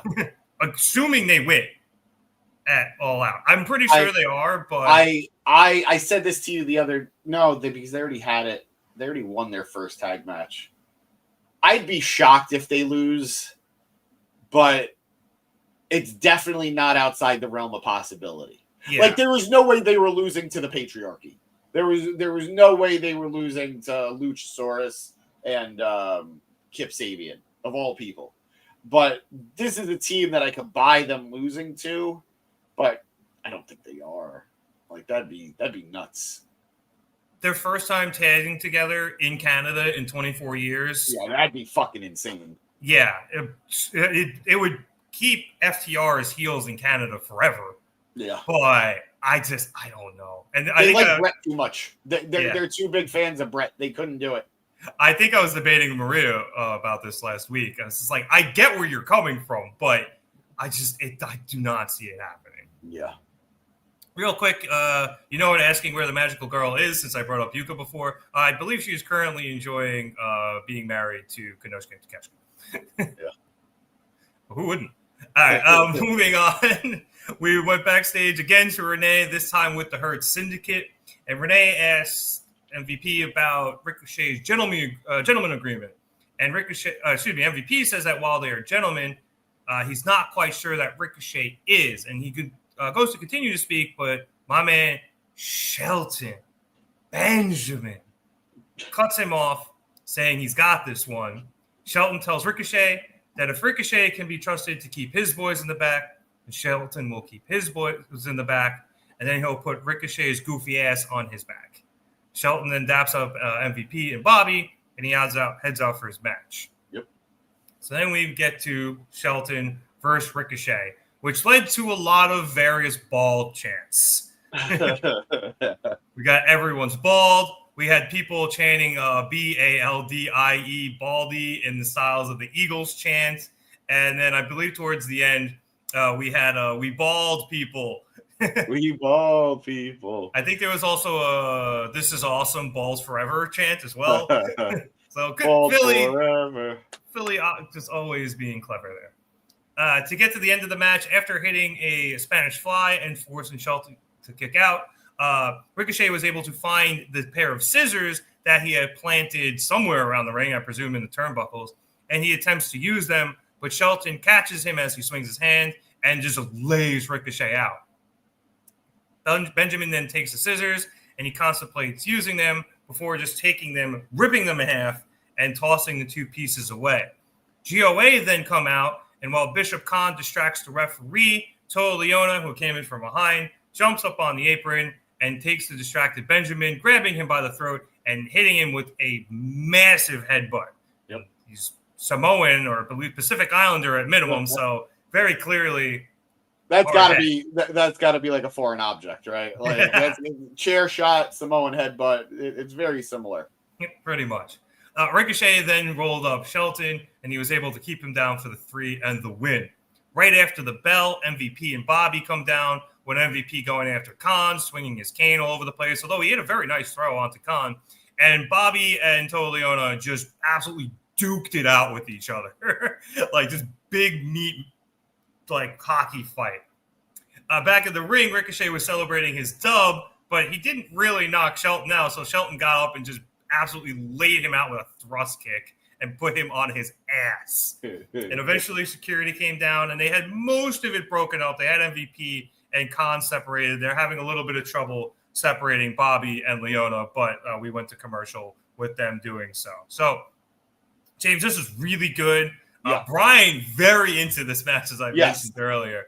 But this was a real athletic match, and I like that a lot, where Bobby was able to keep up with the pace of Ricochet. I was shocked at that Spanish fly, although I guess I really shouldn't be.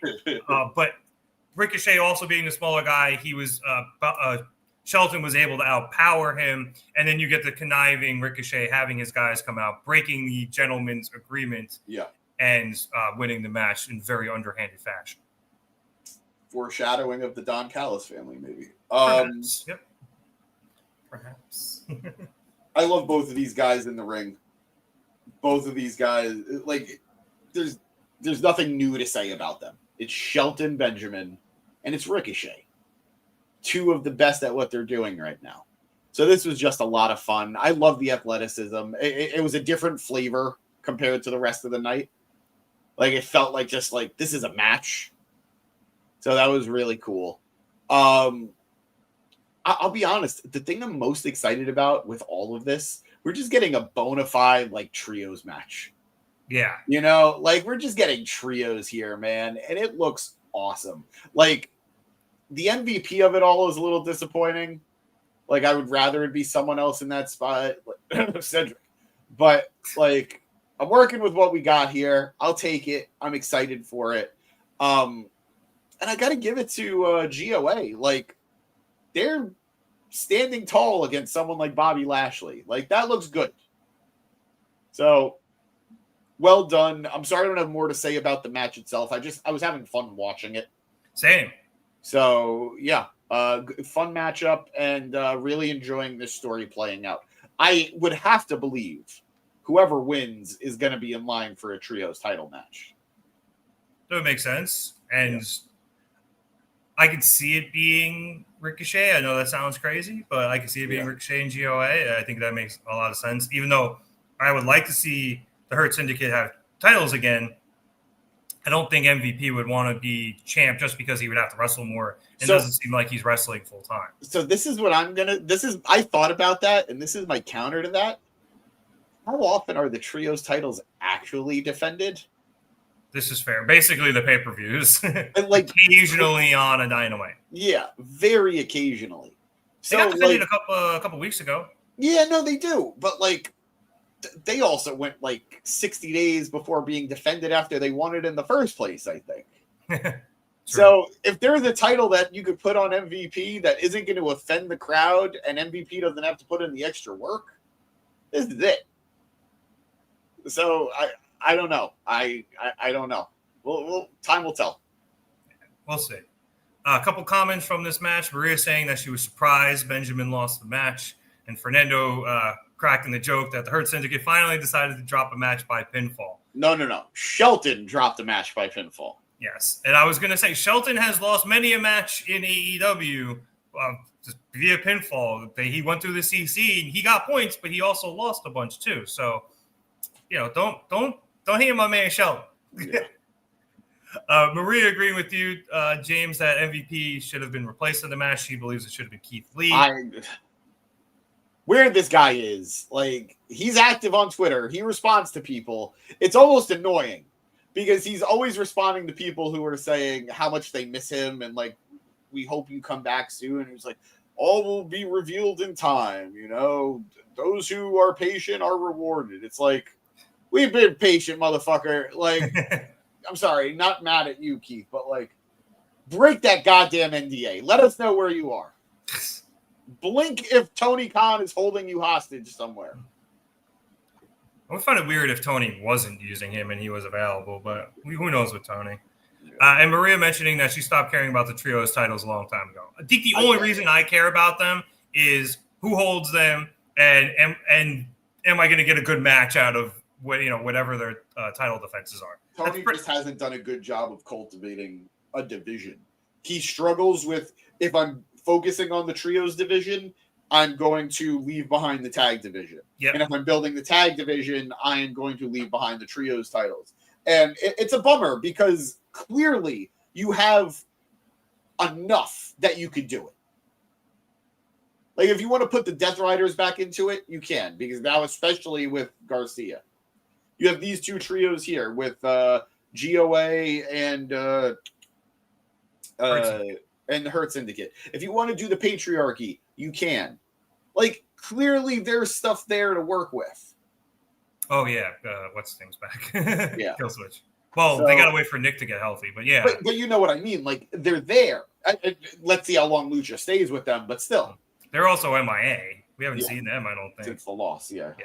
I think also, too, Tony, there's a time thing, too. Like, you can only do so many stories, and at the moment, Tony just doesn't want to put time into giving stories to the trio champions, mostly because I think that their story involves the Death Riders, and that hasn't involved defending the titles. I think that's kind of what it is. Don't like it. And you know what I mean? Like, the Death Riders losing the titles to the Opps played into the story that was being told with the Opps going after the Death Riders and trying to defend AEW and everything like that. But they're still telling that story. I know as long as it's been. So unfortunately, the trios titles have kind of gone by the wayside. All right, moving on here. We had a cool little promo package here from Hook, who was sitting by a fire. And he says that he's always respected Samoa Joe, and he appreciates the fact that Joe said the other week that he'll always have his back. And while Hook says he was tight that they replaced him so quickly, he gets it now after Joe explained it. And considering the fact that he's played sports his whole life, he understands it's next man up. So now maybe it's time for Hook to stand on his own. Or maybe not. And then the Hook logo flashed and we went to commercial. See what's up with Hook. I don't want to spend too much time on it. I'm glad that he's back. But it's always so weird that it feels like they put so much effort into like his vignettes, like his on location promos. Yeah. And then they just they don't give him that much to do. I don't know. I remember when he left, he had that really cool one in the subway station where he was on the sub, he was waiting for the train and went by and just disappeared.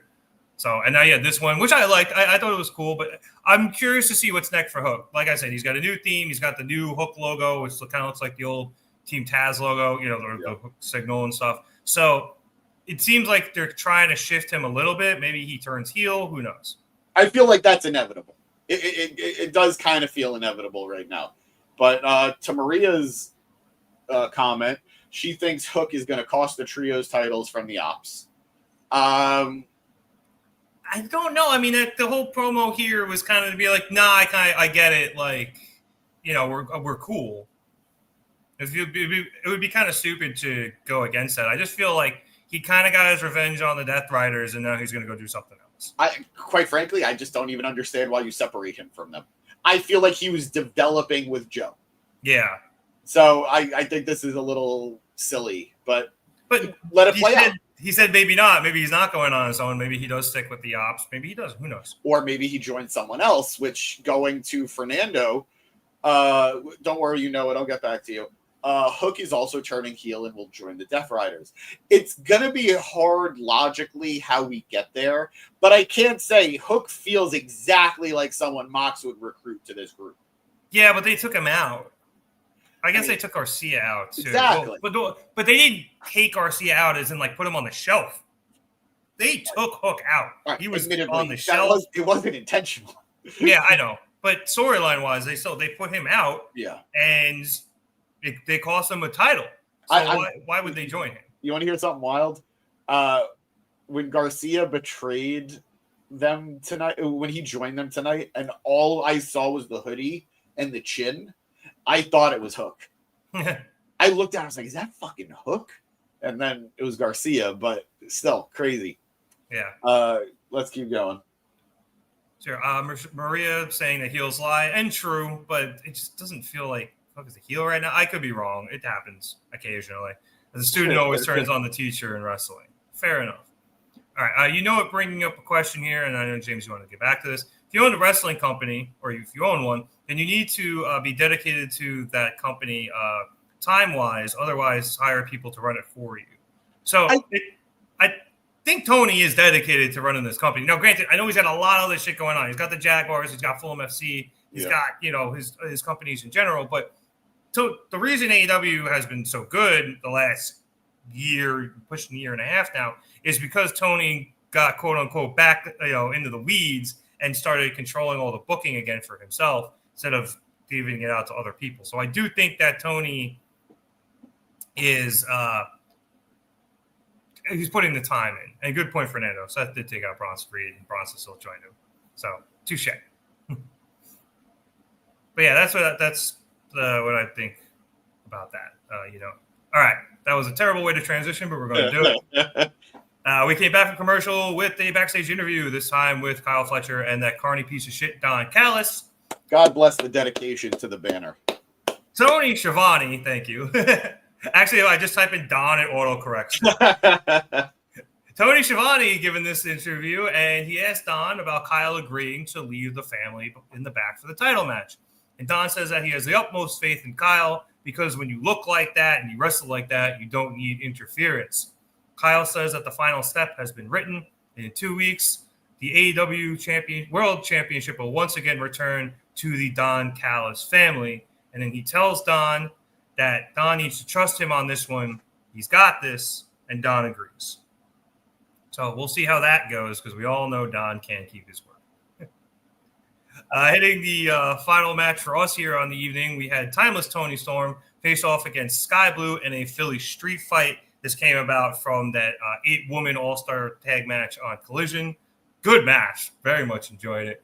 Toni came out basically cosplaying Sandman. She had the kendo stick. Yeah. It might have even been signed by him. I'm not 100% on that. She showed something on there, written on there, so it looked like that.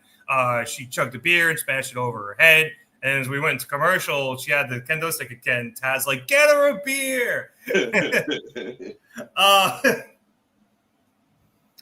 Speaking of that spot that had everyone speechless earlier in the night. I was offended. I hated it. How dare they? This was great. No, it wasn't great. And you know why it wasn't great? Those things are perfect. Don't fuck them up with staples. Touche. Those things being Sky Blue went underneath the ring and pulled out a staple gun. And Toni was caught in the ropes with her ass facing out towards the the crowd. Like so she was like sort of sitting or being held up by the ropes. Yeah. So Skye, when she came out from underneath the ring, looked up and stapled each of Toni's ass cheeks, and then back in the ring, sent her into the corner, put her legs up onto the second ropes, stapled both of her tits, and then her vagina. Now, I will just like to say, Rev usually isn't this crass, but he's using the verbiage that Toni herself would use. Yes, in terms of tits and ass, yes. I went for the medical term on the last one. Yes. Just to make it all okay, though, Toni then returned the favor. Again. No. Stop it. As someone who doesn't have all of those parts, or at least doesn't have them in the same way, even I was in pain watching that. Oh, God, it hurt. So was Bryan Danielson. Yeah, Bryan, as you mentioned, Bryan was in such shock he couldn't speak. Taz was at least articulating that he couldn't speak. And Excalibur was just like, what is my job? Here we go, guys. Later in the match, Toni brought out or at least unveiled a table covered in mouse traps. The cover said, I think it says smells like a rat on it. And it also included a slice of cheese, which Toni took a nibble out of and then tried to give it to somebody at the announce desk, and Excalibur took it and also took a bite. However, Toni was the one who got hit with the mouse traps as Skye was able to powerbomb her from the apron onto the table, which did not break. I am the table. Shout out Matthew. Then back in the ring, after countering a code blue, Toni grabbed a chair and just absolutely, to borrow Excalibur's phrase, brained Skye with it and set her up in the corner, seated in the corner, put a metal sign in front of Blue, and then hit a hip attack into the sign and Skye, followed that up with a Storm Zero, and Toni picked up the win. After the match, the rest of the Triangle of Madness came out and attacked Toni, and they were followed by Chris Statlander, who attempted to make the save, and then eventually Jamie Hayter made her way down. Hayter is able to drop Thekla with a massive lariat, but when she tries to team up with Statlander to take out Julia ducks the lariat, and Hayter accidentally takes Stat out instead. Julia then takes out Jamie, and they go to the outside, and that allows Thekla to go after the weak Toni Storm, hitting her with a massive spear before doing the spider pose over her. When she hit, this has been a long time thing with me. You know it. Not you know it. You know it. I hate so much when a wrestler hits an elaborate taunt before hitting a move, and the opponent is just Mortal Kombat standing there. I hate it. Yeah, you were one of the biggest Roman Reigns fans. No, I hate when he does it too. I hate when he does it too.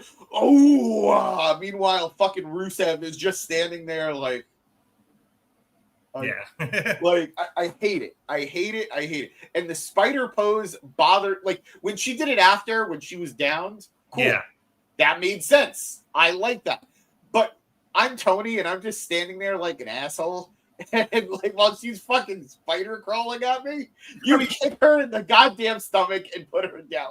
In her like the bug she is. In Toni's defense, she had just gotten the shit kicked out of her by 3 different women, so whatever. I can kind of see why that happened, but whatever. The match was really good, though. It was violent. I thought I liked it a lot. Yeah, no, the match was great. I felt so bad that the table spot didn't go the way it should have.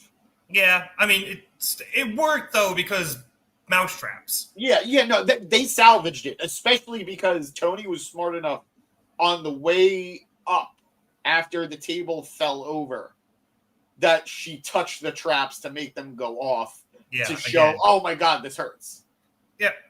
So that was very well played by a very capable star. But I wish, like, for their sake, I wish the table broke. Same. That would have been, I think that would have been better. It was a very thick table, too. I think just because it was the extra layer to get the mousetraps on it, because it wasn't somebody it wasn't on the table. put all the mousetraps on it itself.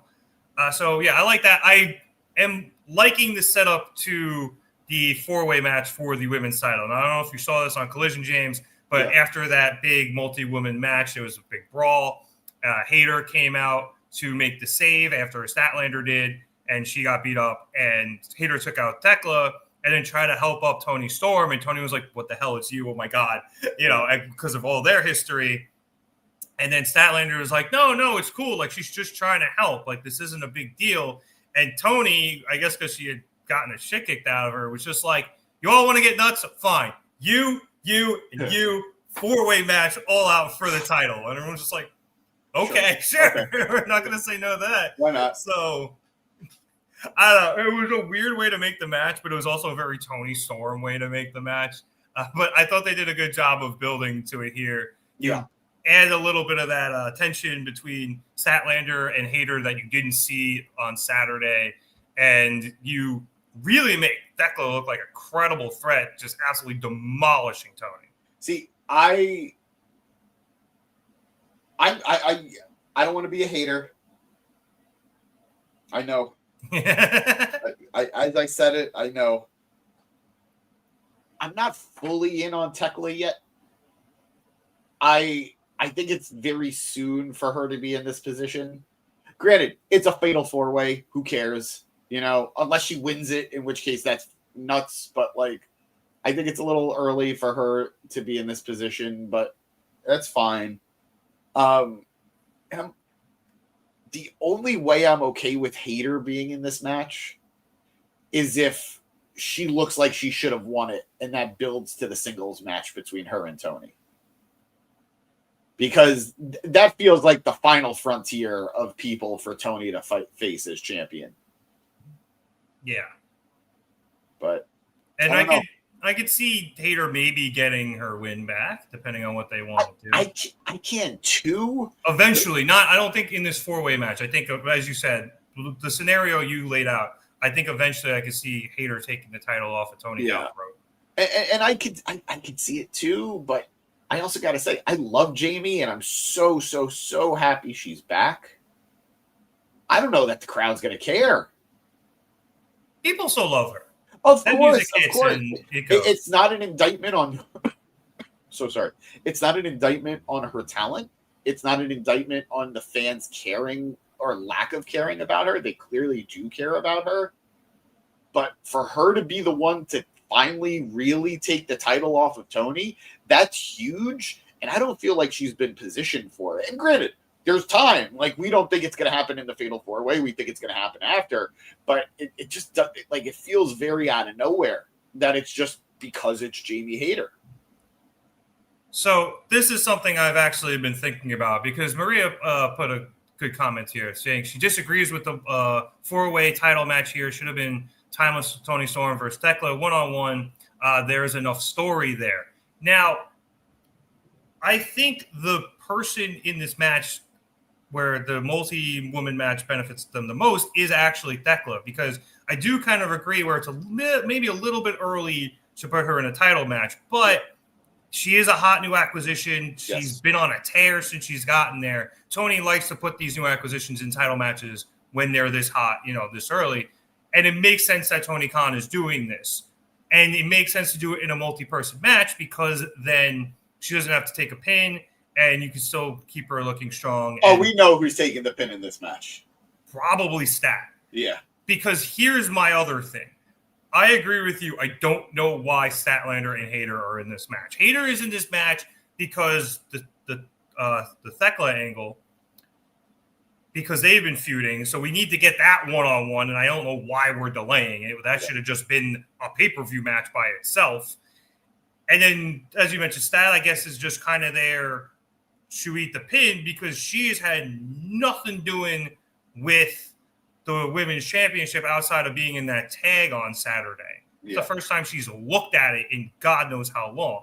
So this is a very odd combination of women, in my opinion, to be in this match. But I also think we were kind of at a point where Tony Khan kind of looked at everything. He went, all right, we did the Athena match. Now what? Yeah. Shit. And the caliber of all these women cannot be questioned. Chris Statlander is probably the number one name that people have for hasn't won a title, needs to win a title. It's probably title. She's won the TBS champion. Yes, thank you. The title. Willow is probably the other name on that list. Yeah, still a while. She hasn't won the TBS, right? Yeah, that's entirely because of Mercedes. At least she got to carry around the New Japan Strong on AEW when she had it, but even then. But so Stat, I get it. We love Stat. Hayter, it makes she's Jamie Hayter, a former women's champion, a former a very popular act and a very nearly unbeatable act. I get it why she's there. Tekla, like you said, she's the new hot thing, racking up wins, this massive threat. I get how you get there. Got the Triangle of Madness behind her. Yeah. This feels very much like when Moxley had that fatal 4-way, where it was him, Orange, Hangman, and Jay White. Yeah. Was it Hangman? It was Hangman. Yeah, because him and Jay White, we're always getting into it. So this feels very much like that, where it's just we need the champion to get a big win over top contenders. Yeah, and you could also kind of wipe the board again and give Tony another opportunity, Tony Khan another opportunity to kind of be like, all right, who do we want next? Let me knock out some of the top contenders here. I am sure Jamie and good call. We'll get to that in a second. I'm sure Jamie and Tekla will take each other out, and that will eventually lead to that 101, which again should probably be on pay-per-view, but Tony won't put more than one women's match on a fucking pay-per-view. That will not. He won't put a non-title women's match on. I was gonna say that's not fair because Mercedes is getting. I forgot about Mercedes. So but so it'll probably be Tony pin Stat, and then we can figure out where we go from there. Maria's saying that Willow should be the one to dethrone timeless Toni Storm. That's a big possibility. I would love to see it. I love Willow. She deserves everything she's got coming to her and more in terms of titles and wins and all of that. So I want her to be champion, but they're in a weird predicament too because Tony's obviously a beloved babyface. It's hard to then book a babyface to take the title off of her without worrying about some blowback. Yeah. Willow is obviously loved enough that I think she'd be able to survive blowback and people would be happy for her. But it also narratively is hard to pitch. And there is no, to me, truly, there is no heel woman on the roster who makes sense to take it off her. Like Athena was it for me. Has nothing to do with Ring of Honor, has nothing to do with the Ring of Honor title. It was just she felt like the caliber of heel talent that would have been right to do it. Yeah. And Bane, coming in, she looks like someone who could do it, but they already did that. So it's not going to happen again. We love Megan Bane. Like, we loved her in Hog. We love her in AEW. We love Megan Bane. It is clear she's not quite ready yet. Exactly. She needs a little more time in the oven. But, it's weird. They're in a really weird situation with Toni.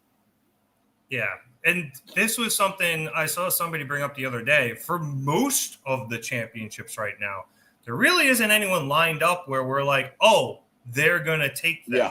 Yeah. And that's it was Producer Boy who brought it in our chat. Yeah, and it was a quote tweet of somebody who I don't want to mention because they're dumbasses on Twitter, but the dumbass was quote tweeting somebody else. But if you think about it, it's because for the first time in a really long time, we don't have the long-term story really set up for us at the moment. That's why I'm kind of all in on Fletcher here. Or all out on Fletcher here. You're starting to read my mind on the jokes. Just to clean up some of the comments here, making a staple in paradise joke. Jesus. Maria agreeing with you with the wobbly stance, people just standing there for the sweet chin music. You can't hear him stomping the foot. I always thought he stomped the foot so that people would get up and then he could super kick them. I took it as like over here. Yeah, turn around. But I got it. You're right. No, you're right, Maria. It's saying that's why Toni has the top tits in the game. Maria bringing up that Tekla looks like a major threat, which I completely agree with. Her spear is wicked. Yeah.